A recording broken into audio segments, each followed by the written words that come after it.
एक राजा था। उसके पास एक कुंतनी नामक चिड़िया थी। कुंतनी बुद्धिमान एवं कुशल कर्मों वाली चिड़िया थी। राजा ने उसे अपनी दूतनी बना रखा था। वह राजा का संदेश लेकर दूसरे राजा के पास जाती थी। राजा बहुत प्रसन्न रहता था। कुंतनी भी आनंद से जीवन यापन कर रही थी। एक बार कुंतनी ने दो बच्चों को जन्म दिया और अपने घोंसले में पालन पोषण करने लगी। एक दिन राजा को किसी देश में कुंतनी द्वारा संदेश भेजने की आवश्यकता हुई।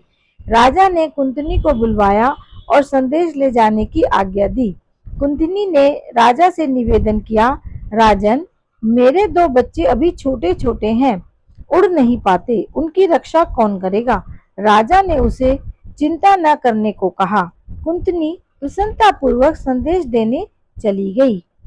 कुंतनी के चले जाने पर राजा के बच्चों ने कुंतनी के दोनों बच्चों को खेल खेल में हाथों से मसलकर मार डाला। जब कुंतनी लौटी तो उसने देखा कि किसी ने उसके बच्चों की हत्या कर दी है। उसे बहुत दुख हुआ। कुंतनी ने रोते हुए राज कर्मचारियों से पूछा, मेरे बच्चों को किसने मारा है? उन्होंने बताया कि राजा के बच्चों ने ही उसके बच्चों को मसल मसल कर मार डाला है। कुंतनी को पुत्रों की इस प्रकार मृत्यु सहन नहीं हुई। उसने राजा से बदला लेने की ठान ली। कुंतनी पूर्ववत अपना कार्य संचालन करती रही। एक दिन कुंतनी राजा के बालकों को फुसलाकर बहुत दिनों से पाले हुए एक भयानक शेर के निकट ले गई। शेर ने बच्चों को देखते ही हमला कर दिया और उनको तुरंत ही खा गया। कुंतनी ने सोचा, अब मैंने अपने पुत्रों की मृत्यु का बदला ले लिया। राजा क्रोध में मुझे मरवा देगा, अतः यहाँ रहना उचित नहीं है, किंतु राजा को सूचित करके ही जाऊंगी। वह राजा के पास गई और बोली, हे राजन, तुम्हारी लापरवाही के कारण तुम्हारे बच्चों ने मेरे बच्चे मार डाले। मैंने भी क्रोध के वशीभूत हो तुम्हारे बच्चों को मरवा डाला। अब मैं आपके राज्य में नहीं रहूंगी, क्योंकि मैं आपके यहाँ सदा आदर पूर्वक रही हूँ। तुम ही मेरे जाने के कारण बने हो। अब मैं जाती हूँ। राजा विद्वान, विवेकी एवं शीलों को जानने वाला था।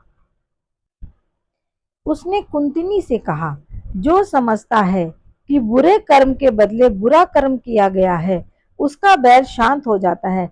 अतः हे कुंतनी, तू मत जा। कुंतनी ने राजा से फिर कहा, स्वामी, दोषी तथा जिसके प्रति दोष किया गया है उनकी फिर मैत्री नहीं होती, अतः मेरा मन यहाँ रहने को नहीं मानता, मैं जाती हूँ।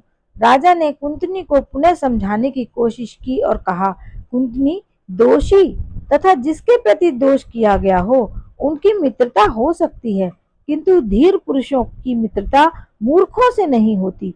मैं फिर भी कहता हूँ कि तुम मत जाओ। कुंतनी ने अंततः उत्तर दिया, स्वामी, मेरा संकल्प अटल है, मैं यहाँ नहीं रह सकती। कहकर कुंतनी राजा को प्रणाम कर उड़कर हिमालय की ओर चली गई। कहने का अभिप्राय यह है कि यहाँ संसार में बैर से बैर कभी शांत नहीं होता, अबैर से ही शांत होता है। यही सनातन धर्म है।